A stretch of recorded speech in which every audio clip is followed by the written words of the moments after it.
Hello, everyone, and welcome to the return of the the EVs and Beyond live stream.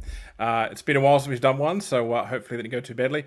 I am not sure if I'm coming through clearly. New internet connection here. I'm finding Vodafone not as good as 2 degrees, but hopefully it is all working, and we hopefully can deal with a few longer connections later on that we'll talk about then. Don't worry if you haven't sent any questions or anything through in advance, just throw them in the comments. We can hear you on loins and clear, mate. All clear, good. Okay. We can see your comments if you're on Facebook or YouTube or LinkedIn. Drop a comment in the comments and we can answer your questions. And it's great, this technology, isn't it?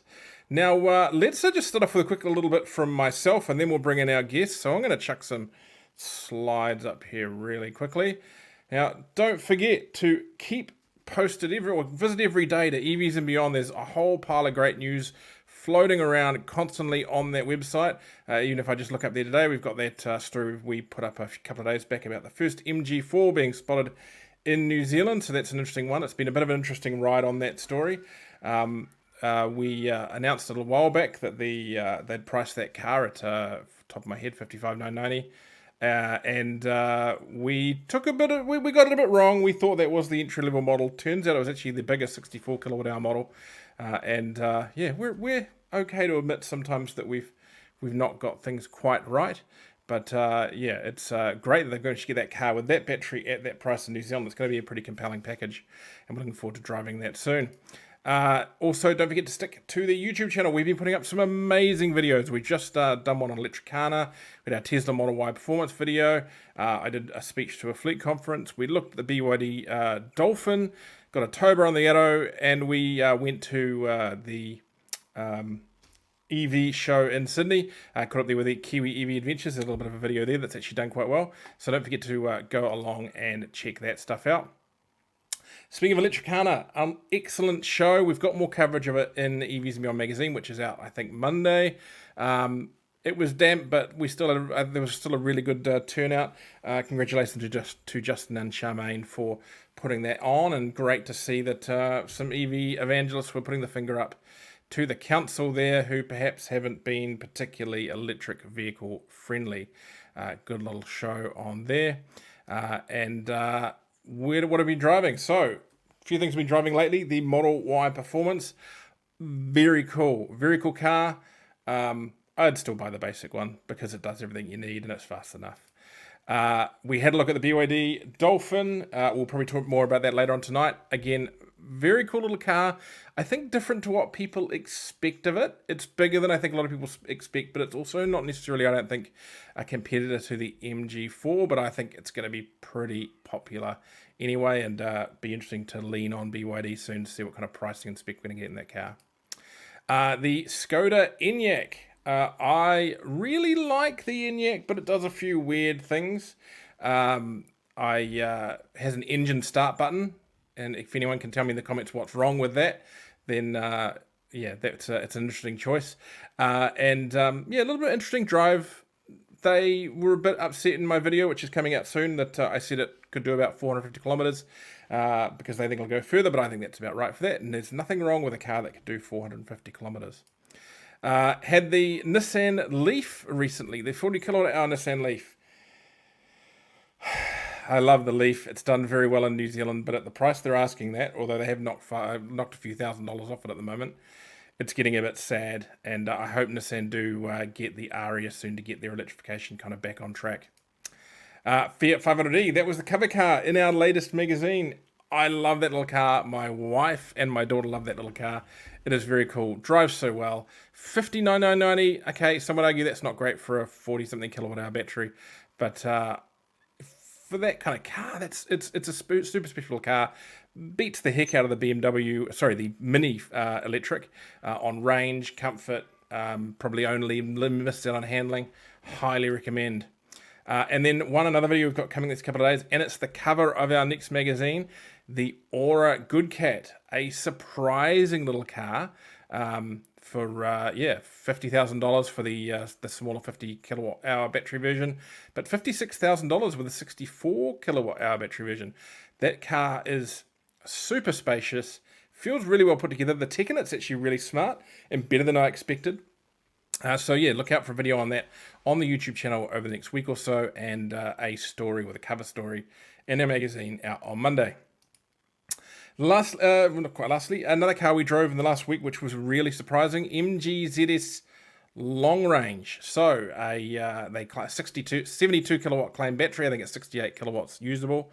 We did a range test on that and saw easily over 450 kilometers, and I actually think, really, depending on how you measure it, that car will do 500 kilometers. We averaged 15 kilowatt hours per 100k on a pretty normal urban mixed run, urban and out into the country mixed run. Look, the MG ZS is dating a little bit, but I think that car is going to be really popular with fleets. I think that's the spiritual successor in this market to the Hyundai Kona.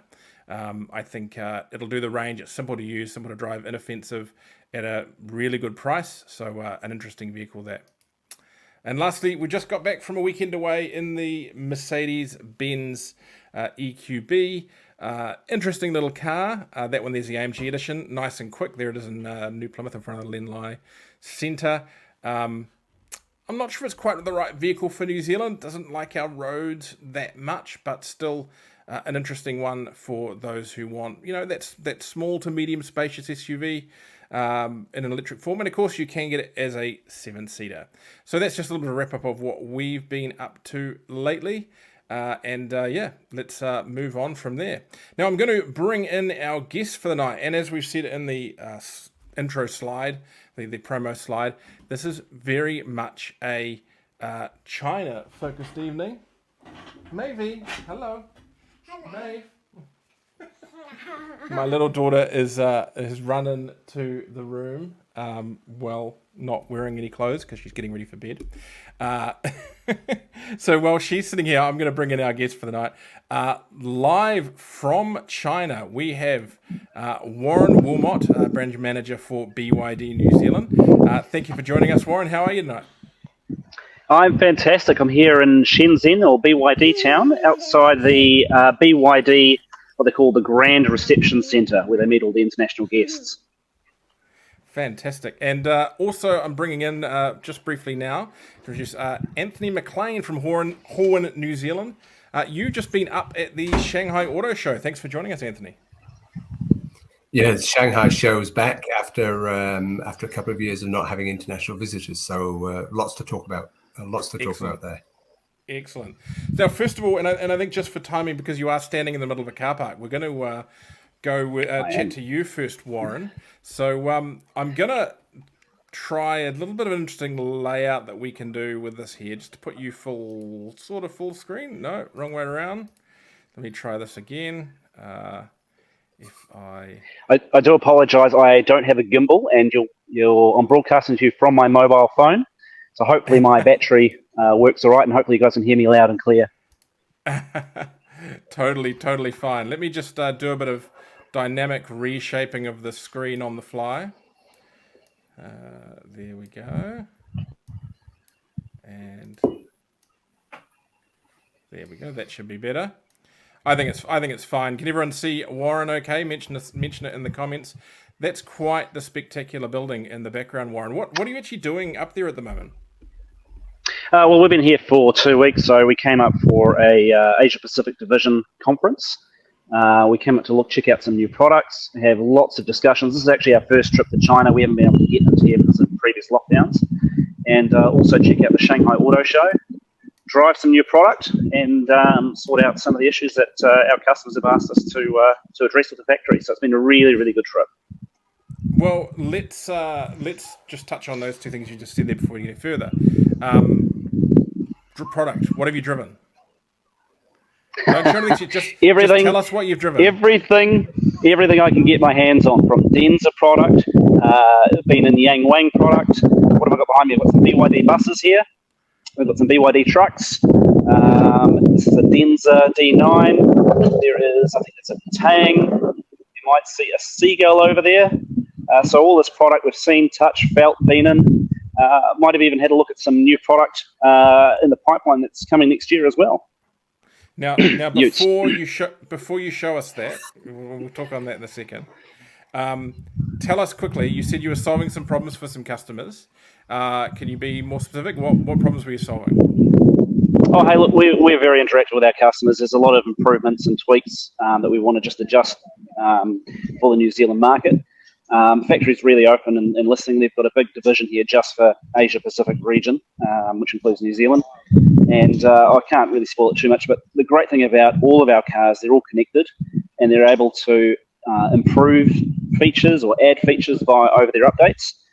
So we're going to have some exciting news for our customers over the next few weeks, but I can't let too much lip, Richard. Okay, well, I'm gonna just push on a couple of points. Android Auto.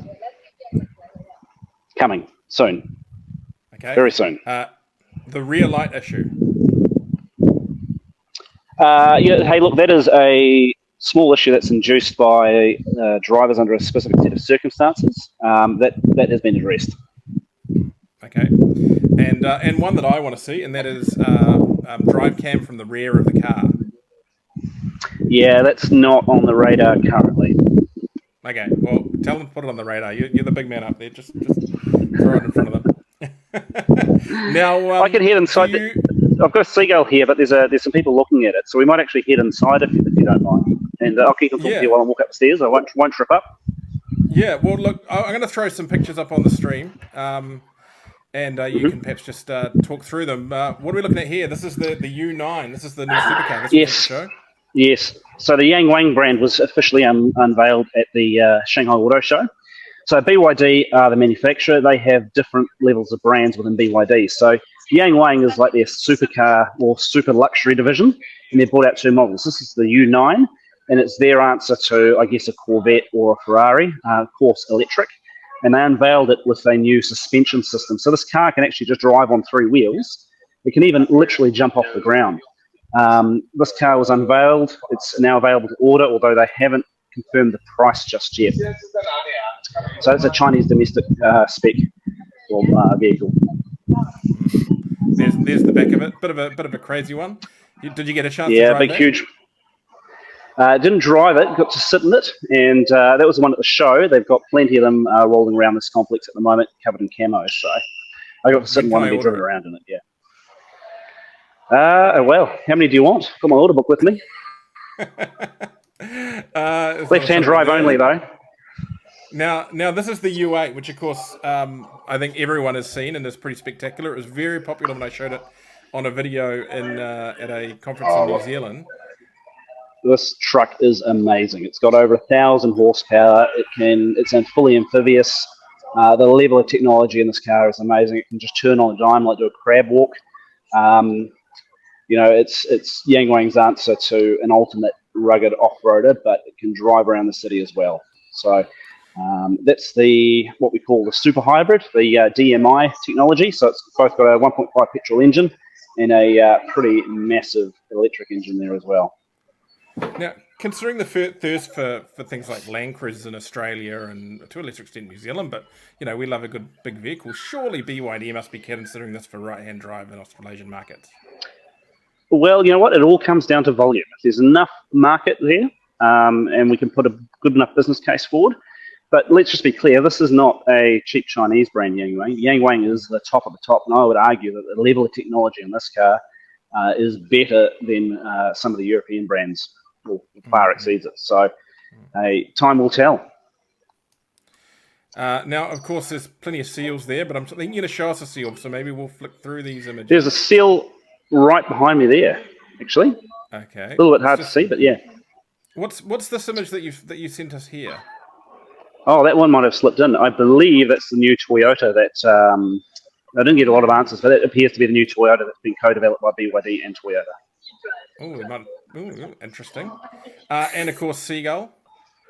Look, just a reminder, if you have any questions for Warren, he won't be here all night, so do make sure you get them in now. So just chuck them in the comments, and I will do my best to lean on them. Now, do you want to tell us a little bit about where you are now?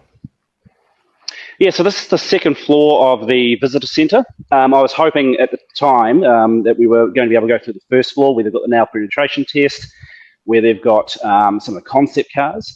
But unfortunately, they've just been chased out due to some officials arriving. So there's 3 levels to this centre, a lot of conference rooms, but this is where they showcase all their technology. So this floor that I'm on currently showcases their semiconductor business, their mobile phone business. I think 1/3 of the world's cell phones come with BYD structural components, and also some of their energy storage systems. So yeah, it's pretty cool. It's a big place, and it's just constantly full of visitors and media from all over the world. Mm-hmm. Anything worth having a closer look at up there? Any vehicles up there that you can? Oh, well, you know what? There's no vehicles up here because this is their technology centre. We've got all the cell phones, from Samsung through to Motorola. And actually, I've just spotted over here, they do have a nail penetration test lab up here. It's not running at the moment, but maybe we can see an exploded battery. Energy storage systems. So for people that don't know, the Bobby, nail penetration test is kind of famously linked to the BYD blade battery. It's designed that you can pierce the blade cell with a battery and it won't blow up, with a nail and it won't blow up. That's right. So I'm not sure if you can see that all right at the moment, but on one of the sides you've got the blade battery, and on the other side you've got an exploded NCM battery. And actually just on the floor down there, you can see there's just piles and piles, and they do these tests roughly every 15 minutes during the day. We're now at 4:30, so it's pretty close to closing time, so they won't do another one. But the BYD blade battery is really the secret to BYD vehicle success. It's just such a safe, long-lasting, durable battery with really good energy density. And that's the reason why you buy a BYD over anything else, is because of that blade battery. Yeah, and of course that battery is going into other vehicles too, where they're expanding beyond the BYD footprint, really, aren't they, with that? Yeah, that's right. BYD are supplying batteries to other cars, such as Tesla and also Toyota, and a couple of other manufacturers as well. So it's really, really good. I was just at the BYD battery factory a few days ago in a place called Chongqing. They plan to produce up to 500 gigawatt hours out of that factory within the next 24 months. There was 1,500 acres, 17,000 staff. Of that 17,000 staff, 200 were PhD doctor level. There are 4,000 chemists and something like 7,000 engineers, and the rest were all factory workers. So the scale of BYD is absolutely incredible. I've got no doubt in my mind BYD will be the largest car maker by the end of the decade, and possibly the world's largest company in its entirety within the number of divisions that they're in. Now, did you go to a production plant? Did you see any BYDs being built? Sure did. So we managed to get into the Atto 3 and Seal right-hand drive factory. So that was completed in 2021.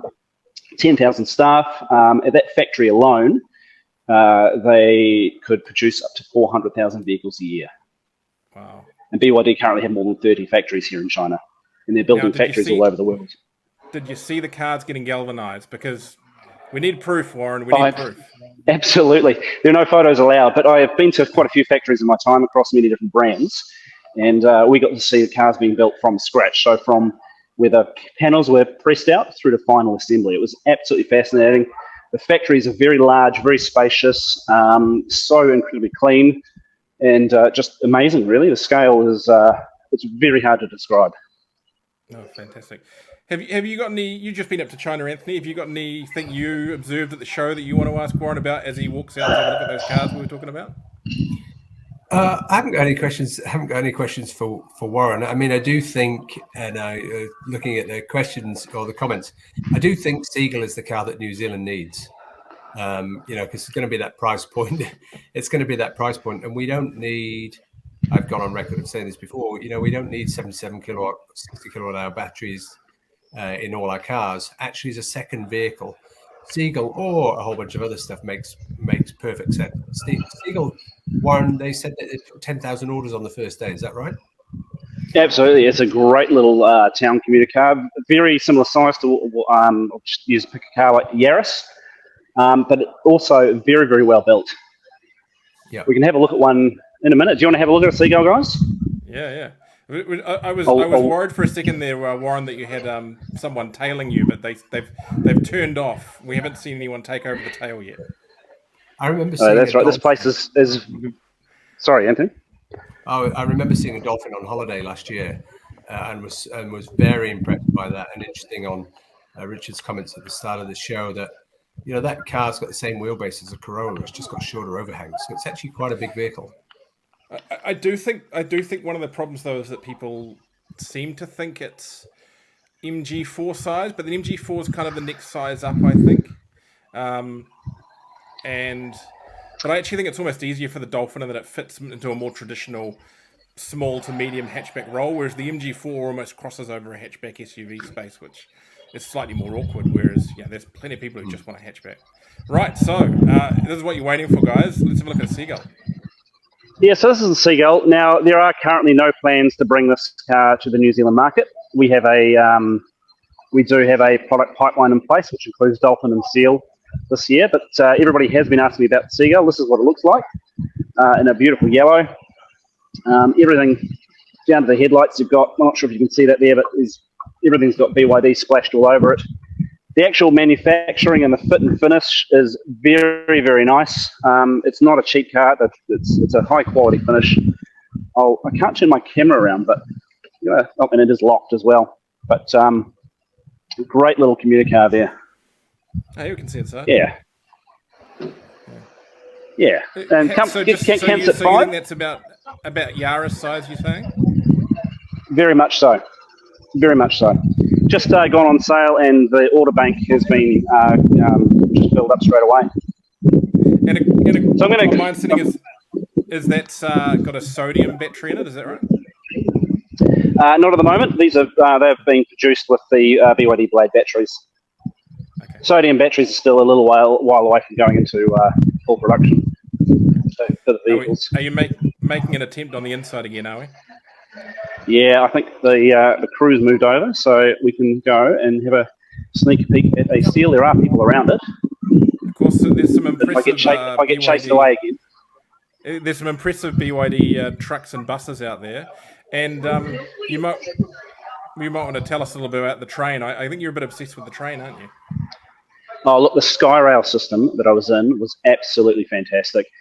It cost 20% less. 20% of the cost of a traditional rail transit system, and it's just so smooth, all above ground, so you don't have to all that land taken up by rail tracks. And BYD's got a very big foothold into the rail space. So, this is the Seal. Right, Seal. This is in what we call a Tahitian blue finish, and everything is just so high quality. I wish you guys could feel and touch the texture of this. It's absolutely beautiful. Right down DIN audio systems. This is the performance model. So this is all-wheel drive, 0 to 100 in 3.8 seconds. And it is absolutely beautiful. Really nice big panoramic moonroof there. Big screen. And it is just absolutely stunning. So comfortable to drive. Could always be argued that 2 big screens are better than 1. Absolutely. Well, of course, the Denza D9, which I can also show you, has 7 screens in it. We've had a demand for the return of the Moof. The Moof. Well, this is a Moof and a half. This one here, you can see it right behind me. It's pretty bloody big. And so you've driven it. I mean, you've driven a lot of stuff in the market. Is it impressive? Yeah, they're very fortunate. They had a right-hand drive one here for us, so we got to take that around the factory premises. So if they've got a right-hand drive one there for you, that must suggest that it's getting fairly close to getting on a ship to New Zealand? Yeah, I've always said that we'll be launching products this year, and those 2 first products are likely to be Dolphin and Seal. Dolphins, of course, is going to be first. Okay. Got a question here. How many speakers in the Seal? Lots. I can't go around and count them right now. We're still finalising spec for our market, but this is pretty close to the finish thing, what we've got here. So in the front here, I can see 1, 2, 3, 4, 5, 6 just in the front cockpit. Yeah. Can you just, medium term layout? We've discussed it in little bits here and there. Can you just give me a quick rundown of products? So we're going to be Dolphin first, then Seal, then Seal. We've got Atto 3 currently. Yep. And then we roll into 2024, where we're going to see some mid-size SUVs, and working up our way into some commercial vehicles. All BEV, or will some of them be PHEVs? No, so it's our full intention to bring in the DMI technology, which is that super PHEV we were talking about. Right. So if we look at say a product here locally called the Song, which is now the #1 selling SUV in China, that PHEV does around 200 to 250 Ks on the EV, and then 1,000 kilometers on the petrol. It's got very, very good thermal efficiency, over 43%, which is really, really hard to achieve. And I was talking to one of the BYD staff yesterday who's had one for 2 years, done 45,000 Ks, only used 2 tanks of petrol. Wow. Because you can drive around in it in EV mode full time if you like. Mm-hmm. Any 7-seaters in the mix is a question coming here. Not currently planned. Although the Tang is a fantastic vehicle. We get lots of questions about the Tang. I've been in one, driven one. That's really, really nice. We'll push as hard as we can to get the right products for our market. But as I said, I'm only really going to comment on what I know is definitely coming, because I hate over-promising. So for the next 12 months, we've got Dolphin, Seal, and Atto. What's the headroom like in the Seal? Can you show us how many fists over your head? Yep, so let's just see if your seat can go down a little bit further. So I am currently lowest, and I've got, it's my hand there, just touching the roof. Wow, that's pretty good. And Warren's not short. No, I'm 5'8", so it's pretty good. In the back's a little bit different. Let's check the back seat out. Oh, you've got a fan in the comments, Anthony. There we go. So that's my finger. This is the back. Plenty of leg room. And excuse me with my lack of a gimbal device or selfie stick, but that's okay.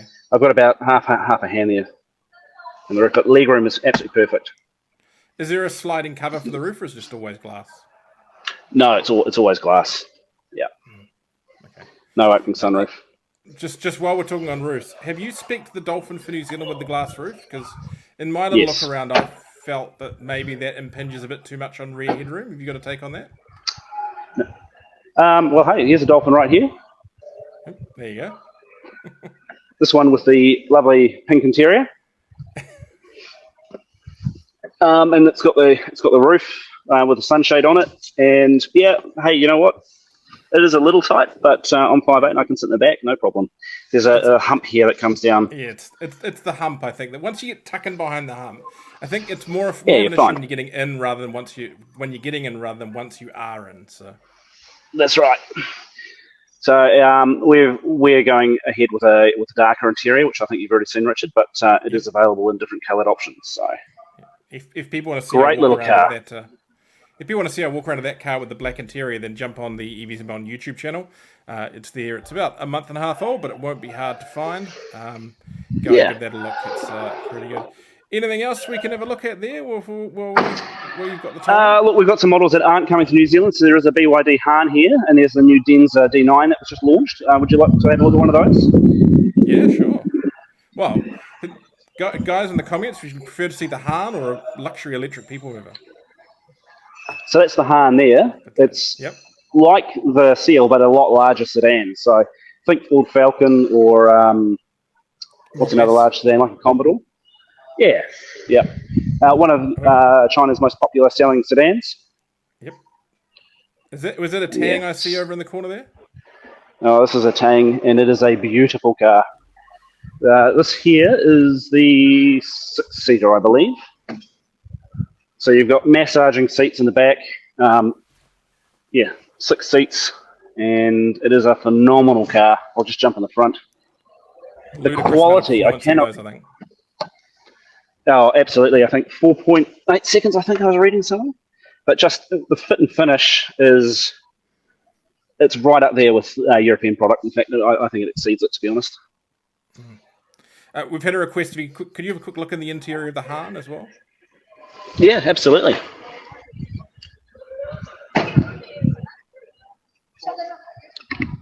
Make sure I'm not being chased away. They do. So this one has one-piece seats, don't they?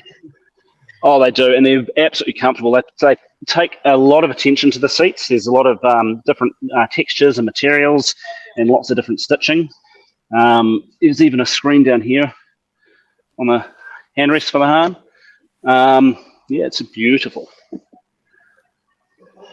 Wow. Really cool. And then, of course, the Denza D9 luxury MPV. So now, automatic doors. Is a luxury brand with Mercedes has got a slight share in it, if I understand correctly? Yeah, the last I heard, I think Mercedes had about a 10% share in it. Denza was relaunched recently, so they also launched the Denza D7 or N7, which is like a Model Y competitor. They don't have one here today, but that was at the Shanghai Auto Show. If we think BYD is made for the masses, Denza is the equivalent of the higher end version, right? So you've got, let's just pick a Japanese brand. It's a Lexus. So you've got BYD as a Toyota, Denza is the Lexus, and then you've got Yang Wang, which is the supercar brand, and then there's another brand in the mix there called F brand, which is an off-road brand. There's some rumours that the pickup truck might be a F sub-brand one, isn't it? Is that correct? It might be. It might come from that family of vehicles. It's quite interesting. In China, the showrooms all have different. You don't have a full model range when you go to a showroom. You go to an Ocean Series showroom, or you go to a Dynasty Series showroom, or you go to a Denza showroom. They're all quite separate brands within their own rights. Is that slightly similar to how Toyota would run in Japan for a while? They'd have different sub-brands for different I guess so. sets. So you get a Corolla branded 4 different ways, and yeah. That's right. So we run things differently for our market. Chinese domestic market is very different from New Zealand. If you want to go check out the Atto 3, it's called the Yuan Plus. That comes from the Dynasty series, and that's that has the Tang alongside it, and the Corvette 07, and those types of vehicles. Whereas the Ocean series, the Dolphin, the Seal, those are in a separate showroom, alongside the Seagull. Right, last call for questions for Warren. That Denza is pretty appealing. I'll have one of those actually. Well, you've got, as I said, you've got screens here in the back for the passengers. You've got a little hand screen down here. There is also a screen which appears here for media for the passenger, the main console, and then your odometer screen over there as well. Very, very, very nice vehicle. What kind of batteries in that? I couldn't tell you. Can't read Chinese. And someone is saying, will these be coming to Australia? I think we've made that pretty clear. That's not coming to Australia, is it? Or New Zealand? Well, you can't speak. No plans at the moment. No plans at home. I can't speak for Australia. But all I can say is, if there's enough volume, if BYD becomes a volume player in our market, more products will open up for us. Yeah.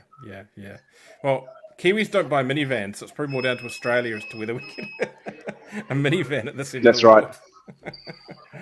All good. Excellent. Well, I think you've been pretty comprehensive there. Anything last things you want to say or show before we move on? If we're going to talk about the Shanghai Auto Show, I've got a few comments there with Anthony. You want to join in on that one? Yeah, absolutely. I've got about 10 more minutes before I have to shoot off to the next appointment, guys. No worries. Oh, sorry. Got a question. Anything autonomous being showcased in development, particularly small bus public transport? I think BYD made some comments lately suggesting that Tesla's a bit off track and trying to chase full self-drive. Yeah, look, and it's being a Chinese domestic brand first and foremost, full autonomy, there is a whole lot of restrictions in Chinese legislation. I can tell you that BYD at the forefront of technology, that everything is cutting edge. The Skyrail system takes the one that I went to in Chongqing.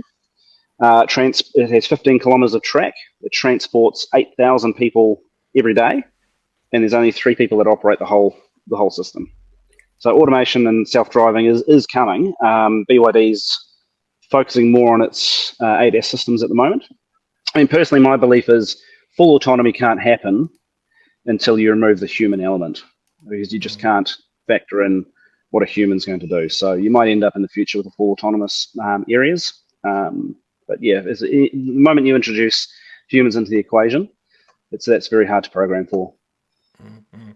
Now, Sorry, one last one. Any hint on Dolphin price announcement? Can you give us any indication?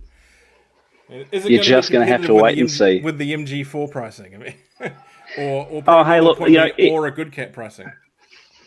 well, I don't really want to talk about those other brands. The BYD have a place in the market where it's a premium brand for every Kiwi, right? It's not a cheap brand. The car will be competitive. The specs are right for our market, and we'll be looking to make an announcement in a very short space of time.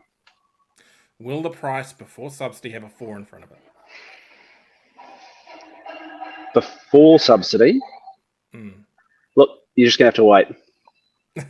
I'm not going to give anything away, Richard. No scoops for me today. You were close there. You were close there. Right now, before I pull up Anthony's slides, I mean, what was your observation of the auto show? I mean, was there much there that wasn't a hybrid? Sorry, an EV or a hybrid? It looked pretty EV focused, that show this year. Hey, look, definitely the focus was on NEV technology, but you had every single brand under the sun there, from the Japanese domestic brands, including Mazda and Subaru, through to brands like Zeekr, Neo. Definitely, NEV was with the cars of the day. And to me, I last went to the auto show in 2016. And when I was there, the Chinese brands were all very sort of kooky. That's not the case anymore. Everything was absolutely cutting edge, and you could see it on the visitor numbers. I'm not sure, if, Anthony, if you noticed it yourself, but you could definitely tell some of the traditional legacy car makers' stands were nowhere near as busy as the Chinese domestic brands. I think that was the impression for me, really, that the show's moved on. You know, I've only been once before, and that was pre-COVID. And the transformation really between what it was like then and what it is now. The brands are more confident. There's a whole bunch of, the domestic brands are a lot more confident. Everybody's got a sub-brand. Everybody's got a luxury brand. Somebody's got a collab. It's a very, very different show to just 4 years ago. And I think if you were to take, half a dozen people off the street and from New Zealand and take them to it, and before they step through the door, say, what do you expect? And then ask them after they'd been what their impression was, it will be absolute polar opposites. It's hard to comprehend how sophisticated how sophisticated the show is. Really, it's sorry, the kids are just coming in and singing. It's hard to comprehend how sophisticated the show is, really. And the scale, it was 5 floors high. The scale. So there's 400,000. I did a bit of research on this because I was trying to get a sense of how big it was. So it's 400,000 square meters is the NECC, the exhibition center. It's the largest indoor exhibition center in the world. I walked 17 kilometers on my first day, and I didn't do all of the show. So it's a 35 kilometer walk to do the show, because you got to do it in 2 days. You just can't do it in one day, and it's 2 stories, and there's mass transit to the door, and it was jammed. And I went on a press day the first time, and it was lovely because it wasn't busy. And then I went on a public day, and it was just rammed. It was so crazy. Mm-hmm. I've done Paris a couple of times and been to Tokyo, and they don't sound anywhere near as big as that. In fact, my last Chinese auto show experience was the Beijing New Energy Vehicle Expo back in 2018, and it was kooky, and there were weird things and electric tricycles and all sorts of stuff like that. So it's definitely sounds like it's matured on from there. Yeah. Now we showed a couple of photos from the BYD stand before, and we'll touch on BYD first because Warren's still here, and because we put those there rather than your slides. I mean, what was your take on the BYD show there, Anthony? What was your pick of their stand? Before let you throw it that way rather than letting Warren just promote his brand. Well, Warren's done a great promotional job for BYD this evening, hasn't he? But I think it's deserved, to be fair.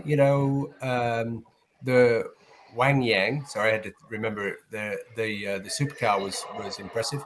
D9. Luxury SUVs, luxury MPVs in China are a big deal. and that's a real cool car. Obviously, and there was lots of points in between. It's hard to pick out one car, and I think, Richard, I said this to you earlier, that my biggest challenge from the show was, frankly, even for somebody who loves cars and thinks that I've got a good handle on the Chinese car industry, I was a bit overwhelmed by it. There were so many new brands and products that it was a little bit difficult to pick out things that were really outstanding, because the level, that baseline was so good. But for sure, the supercar, of course, Seagull. But actually, I grew to like the luxury MPV. So I really like the is it D9? Sorry, the MPV. D9. I think it is, isn't it? Yeah. So the D9. Yep, I'm sitting in it right now. Yeah, the D9 for me was one of the stars of the BYD stand, and I know that would be a slightly left field choice, but yeah. I think it's interesting. The luxury MPV thing is something that kind of died off from the rest of the world, and China's really brought it back, and they've just got so many options there, and it's become such this force that now we're seeing brands from outside of China try and take on that market. We've seen Lexus with their kind of version of the Toyota Alphard that I think was unveiled at the show. It was unveiled at the it's show. interesting. Yeah, it's interesting to see the influence there. But also, was interesting watching the coverage from overseas was that they'd go to the BYD stand, or full stop, and the journalists were all saying one of the hardest cars to get time with to film without people jumping all over it was the Seagull. So I love that about EVs, that it's the cheapest EV that seems to get the most attention out there. Yeah. Warren, sorry, Richard. On luxury MPVs, Warren, how many stands were there that did fit outs and refurbishments of V-Class when you were there? Oh, hey, it was incredible. There was one whole stand that just had, I think, about 20 different different suppliers for V-Class, and everything from bright fluoro yellow interiors to Maybach type fit outs. It was absolutely incredible. Just quickly, because I know you're probably starting to head towards the door, Warren. Couple of. I'm going to try and see if I can get back into the exposition centre. So we'll see if we can get there. But fire the questions away. What is the reason for not bringing Seagull? Seems like could be a good car for both the city and semi-long distance, but probably could be long with plenty of charging infrastructure. Yeah, look, there has to be a whole lot of development.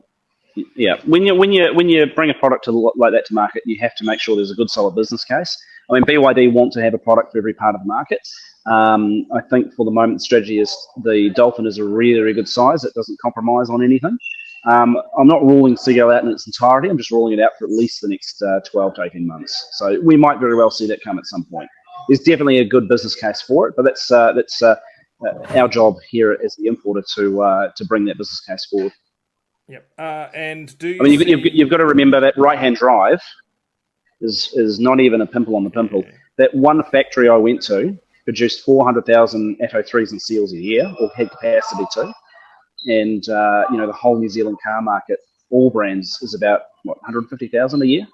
So we're a very small market. There's a lot of development that has to go in to make sure it's suitable to meet the compliance regulations and a very good NCAT rating too. Yeah. Is Seal a competitor Model 3 or Model Y, or is it a different kind of vehicle? Oh, definitely a Model 3 competitor. In fact, down to the millimetre, it's pretty bloody close. I think the Seal has more leg room and slightly less boot space than the Model 3, but it's definitely designed to compete one-on-one with Model 3. Question for you, Anthony. Did you see much in the way of battery swap technology at the show? Someone's asking whether we think that's kind of still a thing. I know Neo's kind of the only one that's out there and done it. I'm not sure it necessarily needs to be a thing in New Zealand, considering our relatively short distances and reasonable infrastructure. Well, I think Neo's battery swap approach is really neat. They've got about 1,300, I think, maybe 1,100 battery swap stations in China right now. They're planning to get to 2,300 swap stations, and I can't remember the time frame for that, but it was printed on the wall. The battery swap for a Neo, most of your viewers will know this, it's only 6 minutes. The car doesn't get lifted off the ground. If you watch a video of it, you just see the car sort of shuffle a little bit as the battery is taken out and put back in. I think there's a lot of merit in battery swap, and I think there's a lot of merit in battery swap for commercials, particularly heavy commercials, where it might sit behind the cab or under the trailer. I think that's where some battery swap tech would work. But there's also some real fast charging, ultra fast charging on the way. I'm sure there's a proper term for it. It's sort of ultra fast. I'm sure the correct term. I was just trying to find my notes. Hyperfast, probably. Yeah, I think or mega fast. Alpatronic, who supply charge nets, 300 kilowatt chargers, just announced a 400 kilowatt charger this week. So it's stepping up. Yeah, there was a model. That took, I think, 380 kilowatts. Oh, here we go. So this was a Hycan V09, another luxury MPV, funnily enough, and it said it could charge it in 10 minutes. So, I think battery swap has a place. And the interesting model about battery swap is that it's a subscription subscription service as well. And I was at a dealer conference also while I was out there. And one of the things that was particularly interesting is the brands do talk around ecosystems. So it ceases to be just you sell a car, whether it starts with something like a service plan or becomes a battery swap subscription or a tech subscription. There's lots of different ways for car companies to get a continuing income stream, which in part allows them to have a slightly lower RRP. And I think there's some merit in that, as long as it's done with the right intention. That fast charging MPV you mentioned, I saw one of the cars there, one of the MPVs up there, had 2 charging ports that could charge from 2 DC chargers at the same time. Was that one, or is that the Denza that can do that? Oh, I'm not sure. Definitely. Sorry, go on, Warren, you go. No, definitely on the BYD stand, there was a platform, e-platform that has dual charging. Right, okay. Yeah, I mean, it's more common on buses, isn't it? A sort of a That's double right. gun system. Now, Sure. my big totally aside rant is that before we even worry about charging faster or worry about more chargers, our charging infrastructure providers in New Zealand, who have done a fantastic job, they need to get the reliability right. I've done a few long trips lately, too many broken chargers and too many broken chargers where you go next time and they're still broken. So I'm going to start pushing on that one as my little barrier for the next little bit, because that's becoming more of a headache than charger availability, the broken chargers. Could be worse though. Could be like Australia, where you have snakes and spiders in the in and around the charging guns. I've had to brush off spiders off a Tesla charger on the Great Ocean Road. So yes, I know what you're talking about there. Challenging question for you, Warren. What was your non-BYD pick of the show? That's a good question. Look, there was that many different Chinese brands. I think Zeekr have a really good future. Neo definitely with the battery swap technology. It was fascinating to watch one of those battery swaps actually happen, and I've seen a number of the battery swap stations here in China, and people use them. There's another brand called Neta, which is doing great things here. But that show is so huge; it's just vehicle after vehicle after vehicle. So I still think the biggest shock to me at the show was the difference between the Japanese brands and everything else. So the Korean brands were on display. The Hyundai DeLorean looking car was there. Kia had some great things to show. But yeah, it was very disappointing with the Japanese brands, to be honest. Mm-hmm. With Tesla, I imagine, weren't at the show? No. You know what? I didn't see a Tesla. They don't really do shows. That's marketing, and they don't do marketing. So. And I think that's really interesting because they're still market dominant in most markets they operate, and they are causing ructions. Because they've got a direct to consumer model and they're discounting vehicles at the moment quite heavily in China as a price war. We were on a stand, and there was I can't remember if it was 20 or 25% discount being discussed. We were in a private area on a particular stand, just having a coffee. And my Chinese speaking colleague that was with me, I said, "Is that are those people buying a car?" He said, "Yeah, they're just being told what deal they can have," and they were getting 20% off their car. I mean, it's nuts. You couldn't make that stuff up. Here, if you get a free set of mats for $500, you're doing quite well at the moment on an EV. So it's a really different world, right? Britain's are trying to keep the volume up. Yeah. Well, though, I'd say, going back to your question, I've just thought about what my favourite personal vehicle was at the show. Yep. It was the 3-story high bulletproof motorhome on the Maxis stand. I'm a motorhome guy. Absolutely loved that thing. And also the Mercedes-Benz trucks had a whole lot of bulletproof motorhomes built on Actroses and things like that. And it was just, it was bizarre. Some of those cars were up to, some of those vehicles were up to 30 million New Zealand dollars. We're getting up to super yacht pricing, but they were pretty impressive.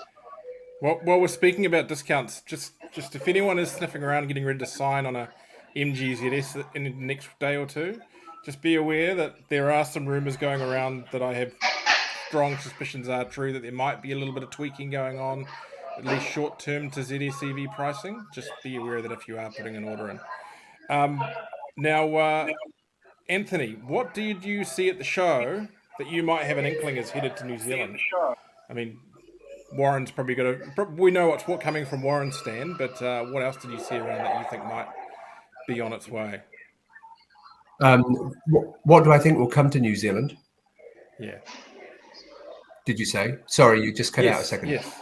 Yeah, I mean, what did you see that you've got an inkling might, with your industry connections, might make it down to New Zealand? I mean, is Zika, do you think, headed our way? I mean, we know Cherry's coming to New Zealand very soon, and they would have had something on display, I'm sure. So we know Cherry's coming in. I think that's probably an important one.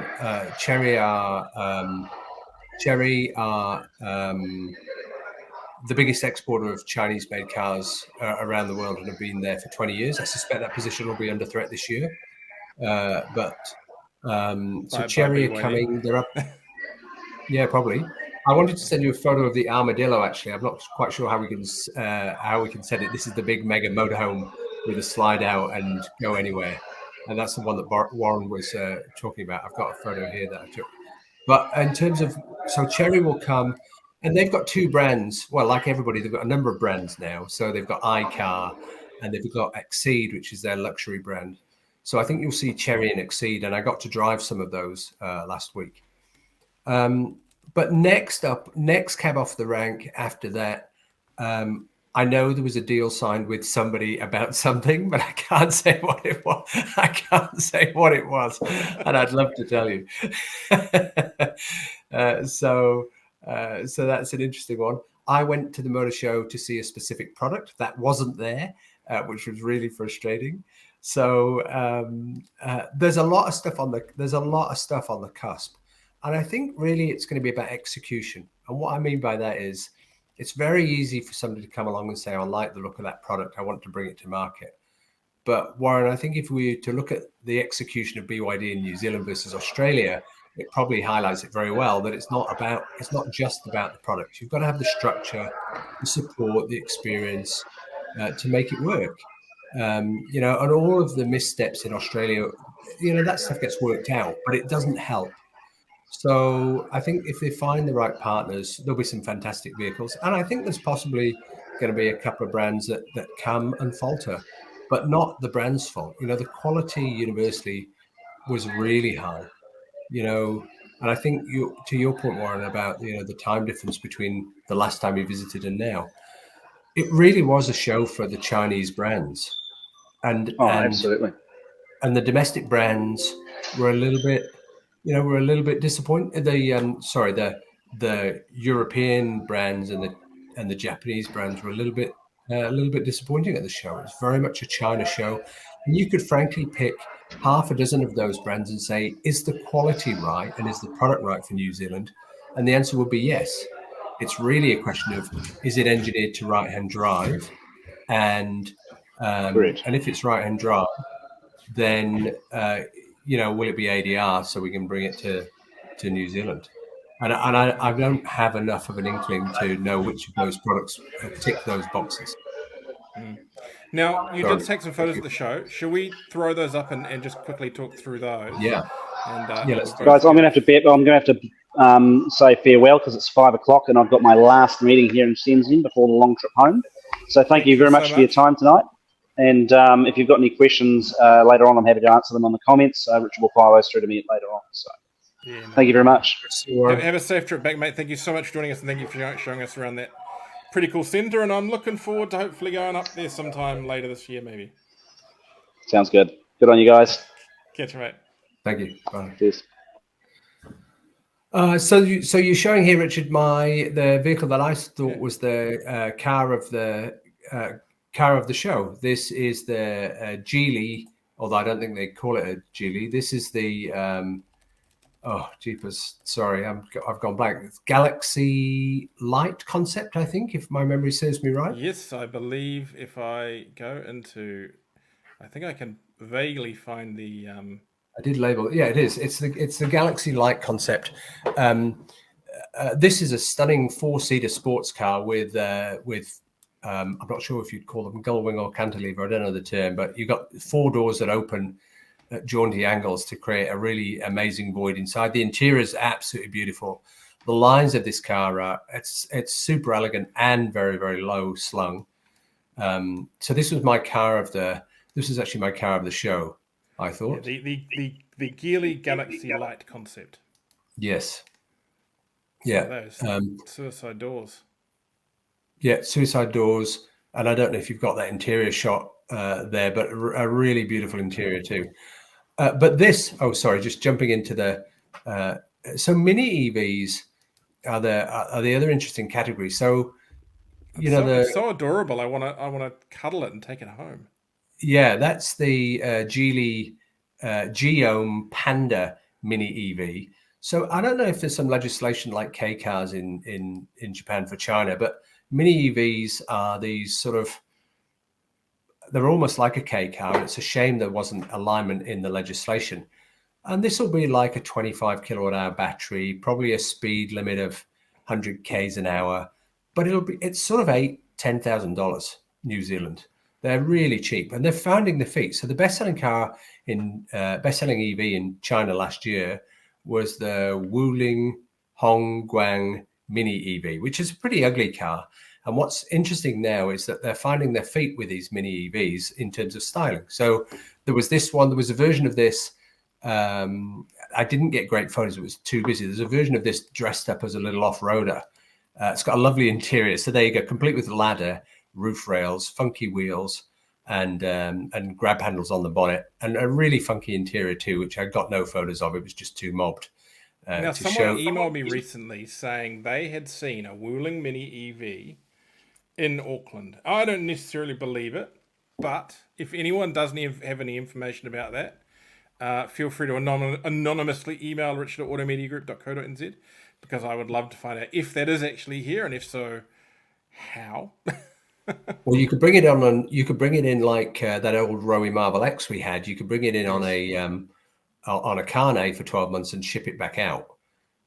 You don't have to. They don't have to be New Zealand compliable. So we ran that Rowie around on Shanghai EV plates, which was quite cool. But being left-hand drive, it was a pain. Yeah. Being GBT charging infrastructure was particularly painful. Yes, that was the first. I've only ever run out of power in 2 EVs, and they were both GBT left-hand drive cars. Wuling Bingo Mini EV looks great. Yeah, the Mini EV is a weird one, in that they started off with the kind of really basic one, and then they ramped them up where they were speccing them up to almost the cost of more mainstream electric vehicles, full-size electric vehicles, because people loved the small size and the fact that they could go and load all the stuff up on them. So they ended up with some quite elaborate, and you're seeing it there, I guess, with the Geome. Now, have you got this? Oh yeah, sorry, I was going to ask you if you had the Chang'an Mini, the Chang'an Lumin, which is the kind of cutesy, more rounded version, Richard. Just while we're on mini EVs, but I think the point about these mini EVs is they would. If you imagine the affordability issue with EVs, they would be fantastic in terms of getting people into emissions-free motoring. And I wouldn't think you necessarily even need to. I wouldn't probably buy one for myself, but I sure would want to rent one when I go to meetings in Wellington. I mean, great little city car, great ride-share vehicle, and I can't remember the guy's full name, but his VIA technical advisor, Kit somebody, and I was reading an article Kit that he wrote. about crash safety and ANCAP actually not making proper sense because of vehicle mass.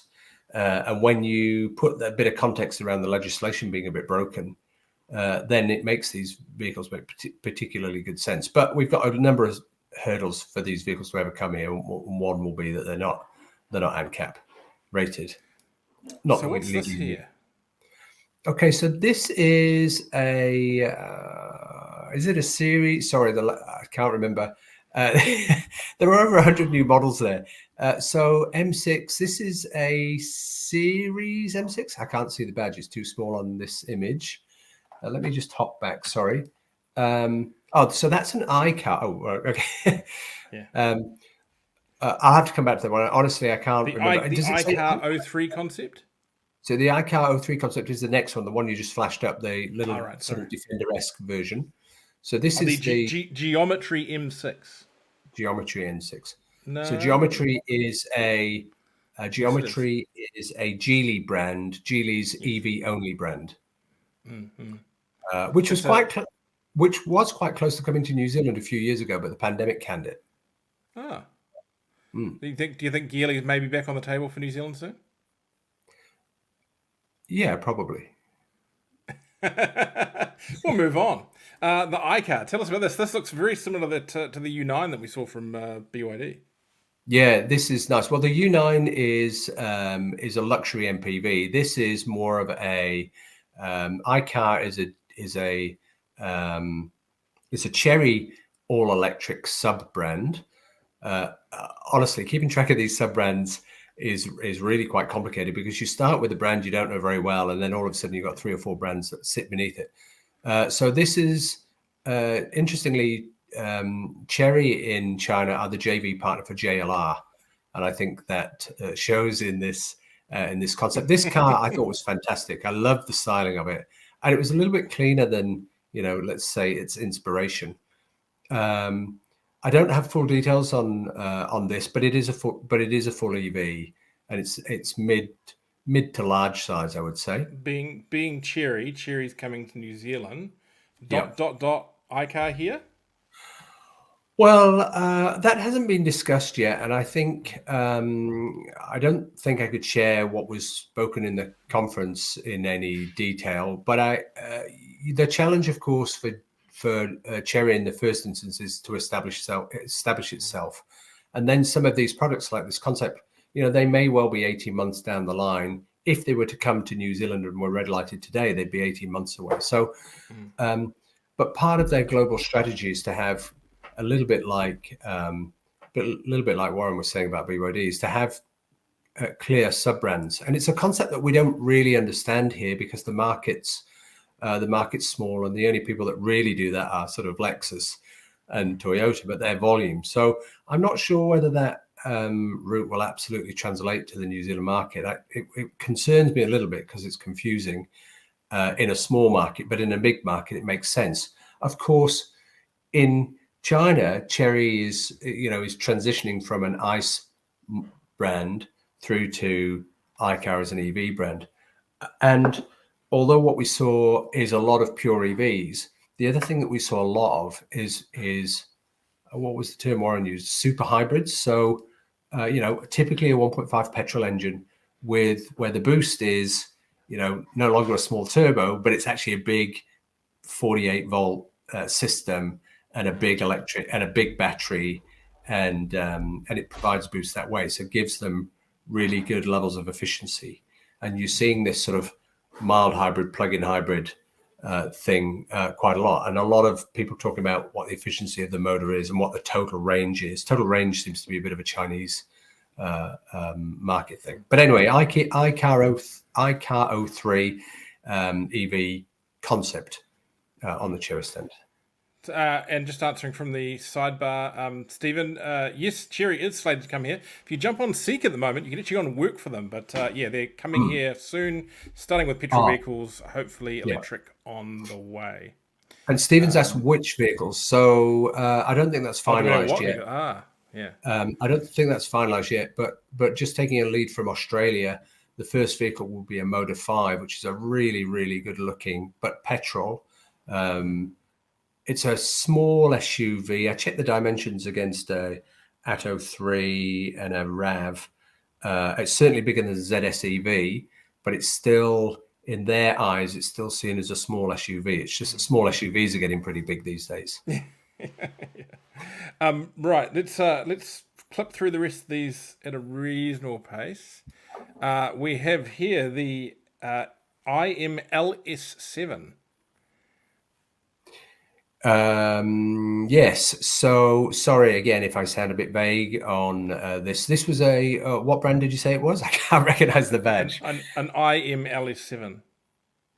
Yes. So looking for my notes to support this one because I didn't know which order these were coming up in.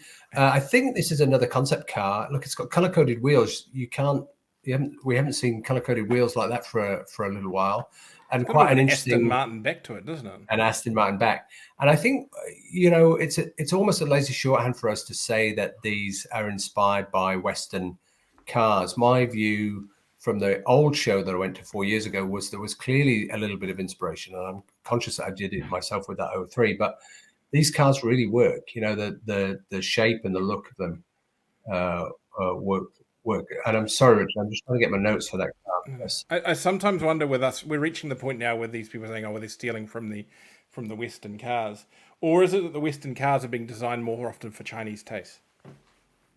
I think there's definitely, if that's the world's biggest car market and you're operating in that, and you've got New Zealand or Europe or China to pander for first, you'll certainly cater for the Chinese market first. It makes perfect sense. So you tend to notice that stuff in China is a little bit more blingy with a little bit more chrome. This isn't an example of that, but for sure there's a bit there going on. Let me sorry, I've just seen your note you sent me, so I'm going to try and find you that photo. Maybe skip through a couple relatively quickly, and I'll tell you why. So this is this is fairly well known. The Li Auto L7. Was this a Li Auto L7? Yes. This is a fantastic looking. Vehicle. Again, another premium EV. That's the same vehicle. It looks quite different in that shot. Actually, it looks lower than it is. I think it must have just been the angle. Some of these stands were mobbed. This was a press day photo, not a public day. You can see there's a lidar binnacle at the top of the windscreen. There's a lot of lidar going on at the moment. So. LiDAR, I went into the sort of techie halls upstairs just to have a look, and it's just dominated by LiDAR stuff. And of course, and the screen wars, you'll step inside that and it's probably a 3 or 4 screen vehicle. There's lots and lots of screens in some of these vehicles. And the Li Auto stuff's definitely got some export potential. I understand Li Auto is just starting to go into Europe at the moment. So, definitely a car built to kind of would spec, big SUV, I think 100 plus kilowatt hour battery, big range, big comfort, probably 83 screens. Yeah. Now, the next one we've got... Screens. Yeah. Next one we've got is the Arc Fox Style 2. Arc Fox. So actually this model's not... This model's not super new. It's actually been out about 18 months, but they call this the Forest Edition. And one of the funny things for me was the themes running through the show. So all of a sudden, China has embraced lifestyle. So there were so many. You can see here, there's this little motorbike at the front, and you can see the camping table, and I don't know, it's a little barbecue or coffee burner or something, and a lantern and a wigwam, and all of a sudden, so many of the stands. I think I counted 8 or 9 lifestyle setups. It was quite entertaining. So this car's been around a little while. It's funny if you look at the Chinese marketing for the Atto 3, that's what that model there was for. It's surfing and beaches and sailing and all that kind of stuff. It's interesting. Now, a brand that I'm dollars to donuts is coming to New Zealand at some point in the near future because of its ties to others, and that's Lynk & Co. But not that model necessarily. Not that one. That was a fantastic looking product. There were 2 stands, actually, or 3 stands that were super busy. Lynk & Co. was one, Neo was the other, and BYD was the third. They were probably the most popular stands on the on the show. This was the Link and Co. Gosh, there were so many supercars there. This was the Link and Co. the next day concept, and it's a great looking piece of kit. And I think that's a sign of the strength of the show that there were so many supercars there, and all these supercars were from brands, you know, that you don't get here. So, but I think Link and Co's likely to come here. It is a Geely Group product, of course. Yes. Next day concept to me sounds like a hangover, but that car definitely doesn't look like that one. Now, Nita, the Nita GT, that is yes. So this was one of my other favorite cars of the show. Funnily enough, not because it was anything amazing, but if you think about the maturity of this is the same car, two different angles, two different versions. But if you think that this is basically like a GT86 EV model, you could get the modest version, which was about 170 kilowatts, two-wheel drive, single motor. It was about $42,000 converted. Whereas you can also buy the twin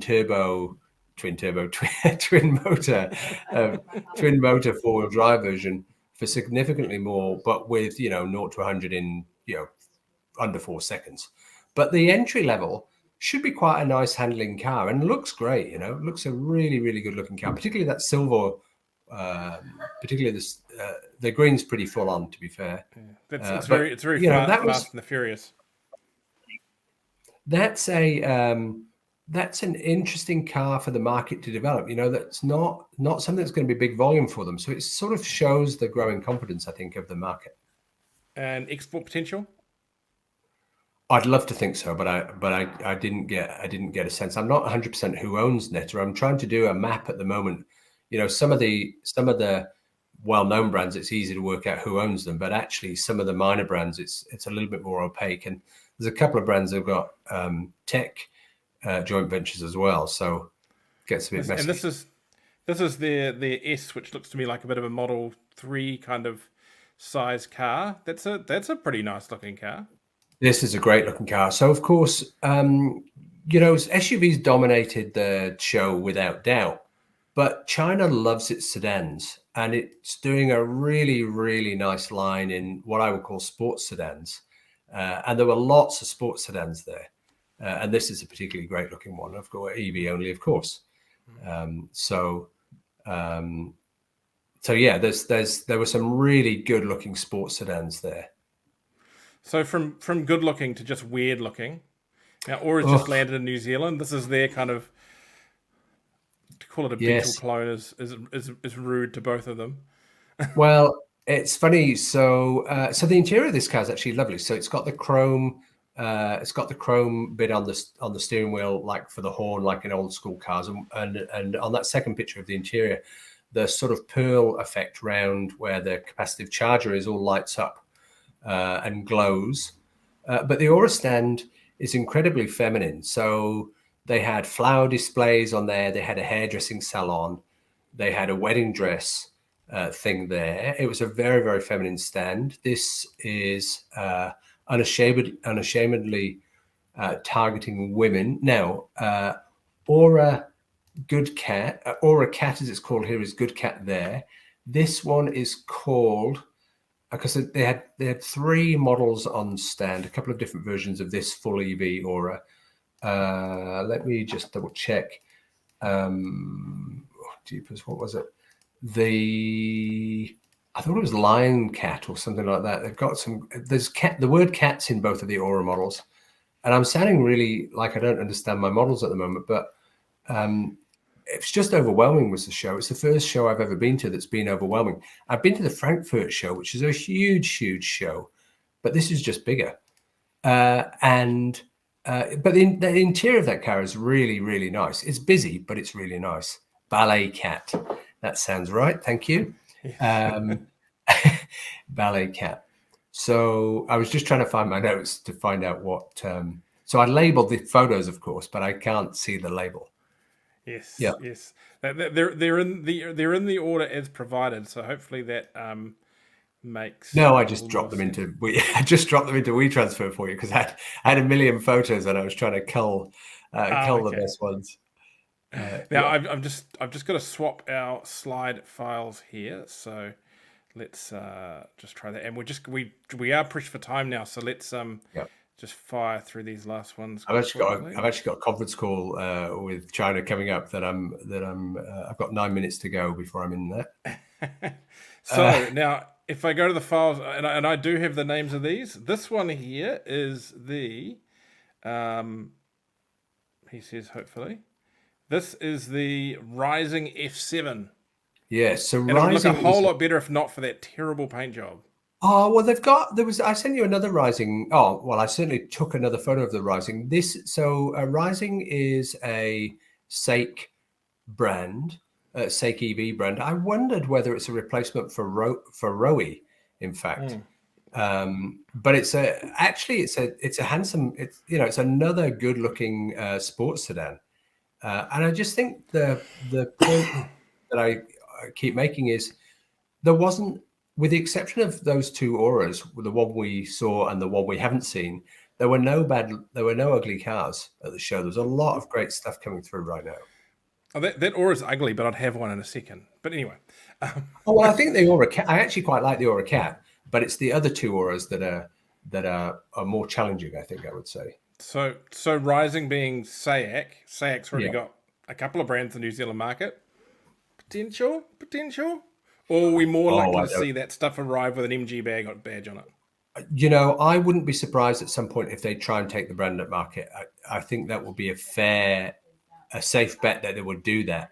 But I'd be speculating by saying that. And also it's about timing, isn't it? But I think there's room for them to bring a secondary brand because their volume's getting up there. They'll do what? 7,000-8,000 vehicles this year. It's fairly substantial market share now. Now, speaking of his SAIC, we got the Rowe R7.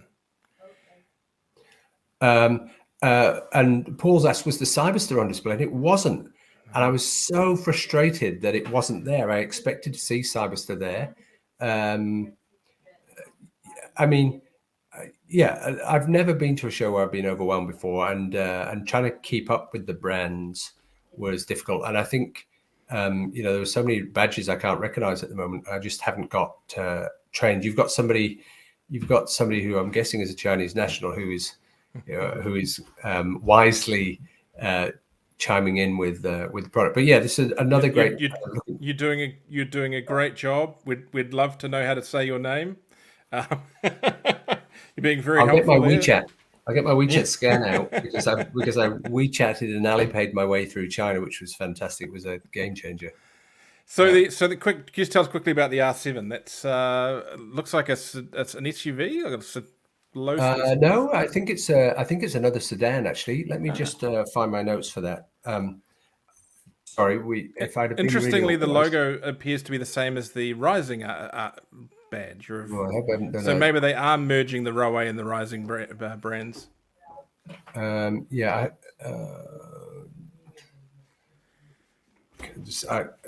Sorry, doing a terrible job on. Can't find my notes on R7. Sorry.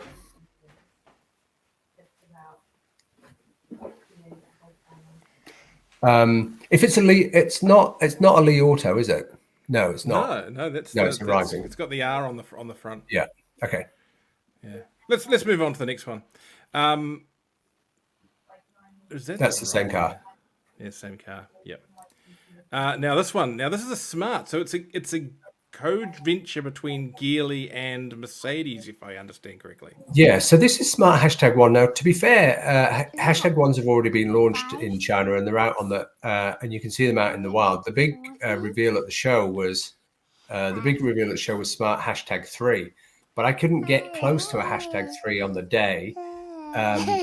But #3 is another good-looking car. This #1 is a really, really lovely looking piece of kit. It's quite chunky.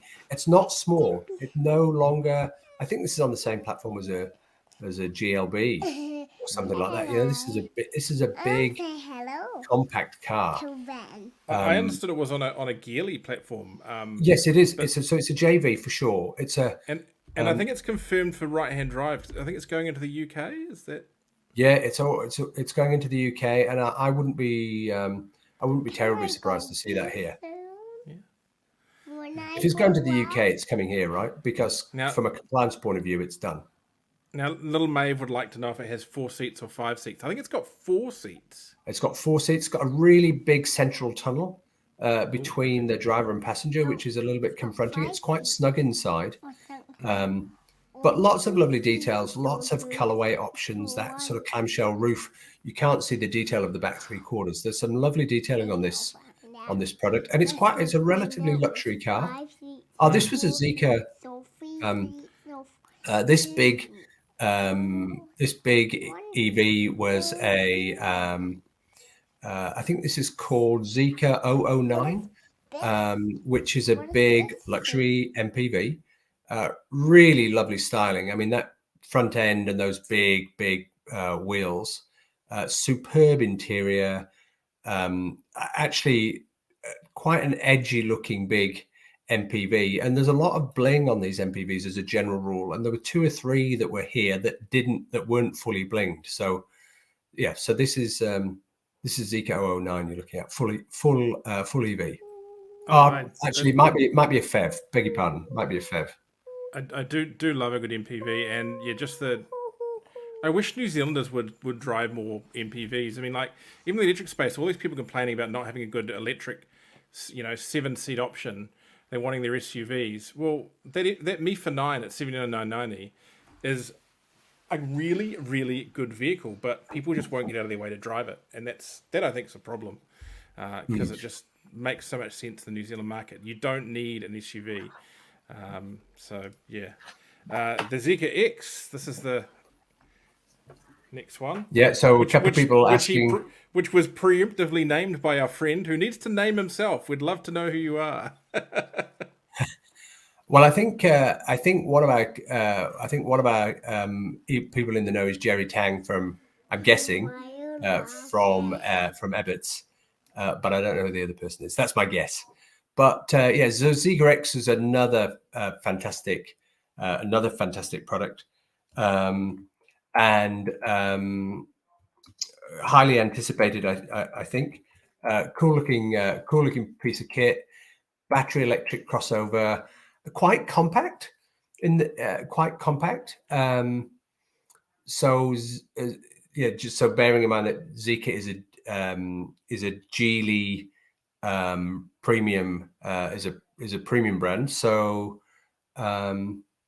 yeah, some people are calling it an ID3 competitor, but it's a great looking thing. Lots of really cool detailing, very individual style. So Zeekr X was a very popular reveal at the show. Oh, you're on mute there, Richard.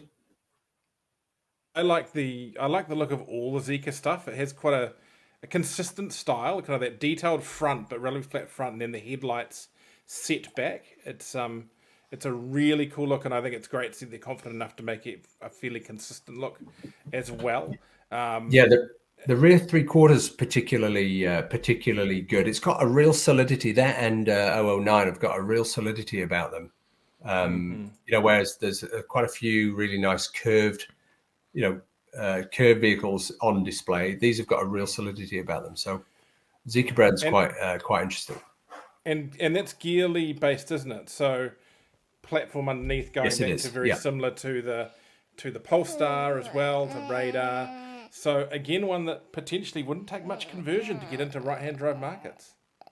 Yeah, potentially. Of course, there was a Polestar reveal. I didn't send you any photos of that. There was a Polestar 4 revealed there. They had the most amazing display, really quite different. They had a field of poppies, and they were all, tulips, not poppies. They had a field of tulips that were all fresh. And then you saw people wandering around with them later in the day. But it wasn't just a few; it was thousands. There were absolutely thousands of them. I reckon that we're going to see some of these Geely brands come out into markets like ours, where Polestar has already landed. And one of the things that suggests that it's going to happen to me is that Polestar, with its last two reveals, with their SUV and with the 4. My turn. Yes, Maeve. They've gone up market. The cars are going up market. The Polestar 2 was a very mainstream car. It was take on the Model 3, very entry-level pricing for that sector of the market. And now we're seeing Polestar go up market, and that says to me that for those companies that are distributing Polestar, they're going to get the opportunity to take things like Zeekr and other options to fill in underneath Polestar. So I think that's a really big sign that I think we'll see at least one or two of those Geely brands coming to markets like New Zealand in the very near future. And I think when you look at the interiors, there's a lot of simplicity amongst the interiors in terms of, you can reposition screens and things. So it's not quite the full re-engineering, and there's a lot of drive-by-wire technology in these cars too. So I think it makes the conversion, as long as it's been in their planning cycle from the get-go, it makes the conversion relatively simple. But there's no doubt that most of the mainstream Chinese brands see export market as an area of growth for them. At the Cherry conference, they talked about their growth aspirations, and I don't think I can share with you the numbers that they talked about, but big aspirations, and they see growth coming from the sub brands in the domestic market, and a lot of growth coming from right-hand drive and Europe, and of course the US market, North America. There's not many Chinese brands in North America yet either, so. I think that'll be quite transformational when you see these guys that get a little bit of scale and start setting up networks. But setting up a network from scratch is hard. And people sort of underestimate that, I think, at their peril. Yeah. Look, we'll just run through the last couple of comments here, because I know you've got to run and I've got to run too. Pangatan Ran 110 says, in general, Geely has basically stepped into electrification, but Geely is a traditional car brand. Lack of intelligent background in this piece of intelligence has shown the first signs of weaknesses. To summarize, I think what he's suggesting is that they've shown some issues with ADAS around the Zeekr brand. I don't see it being as an issue, because for export markets, they'll probably just use whatever program they do for Polestar worldwide. Paul Cockerton says, looks like the Japanese brands are done if these... Yeah, looks like the Japanese brands are done if Chinese brands break internationally. I think... look, I think when you walk around a factory, look, I've been fortunate. I guess over the years, I've maybe done a dozen car factories now. You go around, I went around the Cherry factory on this trip, final assembly and the body plant. And those are two quite telling plants in terms of cleanliness, in terms of noise of operation, in terms of attention to detail. And there's no ifs or buts about any of the Chinese. There's no ifs or buts about the quality of the Chinese manufacturing process. I think they probably benchmark themselves. They benchmark themselves amongst a number of things, but they'll benchmark themselves probably against mainstream or luxury brands rather than just sort of entry-level brands. They've got a huge ambition, and I think that's the bit that we'll see. That ambition will drive behaviors about export and will drive global product development. So for Cherry, for example, their first international product, their first global product is a Motor 5. And they've sold 300,000 of those already. Wow, that's impressive. Look, just one last comment, and then we'll go. This could be it's referring to my discussion around keeping an eye out for pricing. If you purchase an MG ZS EV Essence or ZF EV Long Range or HSP EV before 30th of June, you receive an additional $2,000 on top of your clean car rebate, which that's pretty good, because that puts a ZS EV Long Range within about $1,000 of a BYD Atto 3. So something to think about if you're out there shopping. But look, thank you. And actually, it means we're back to having the ZS as the cheapest electric vehicle in the country as well. It undercuts the Euro again by $2,000. Thank you so much, Anthony. Now, if you want to see more from Anthony's trip to China, grab the next issue of EVs and Beyond, which is out Monday. And we have some great content that he's put together in there with that. And thank you for joining us, Anthony. Appreciate you've got to run off to a meeting. Oh, you're very welcome. I'm sorry I didn't have all the facts and figures to hand. It was, as I've said, the show The show was a little bit overwhelming. The EV show, or the Auto Shanghai, as it's correctly called, was a little bit overwhelming. And for somebody who's a petrol head, to actually be overwhelmed by car brands and not recognize car logos and remember specs, I found quite frustrating. So I'm glad you were able to bear with me there. You got to save something for the magazine. Now, look, I think we'll leave little Maeve here, who took a tumble on her bike today, so she had to ride in an ambulance today. We'll give her the chance to say goodbye. You want to say goodbye and good night to everyone? Goodbye. Thank you, everyone. Don't forget thanks. to like, subscribe, all those things, and we'll see you next time. Thanks. Goodbye.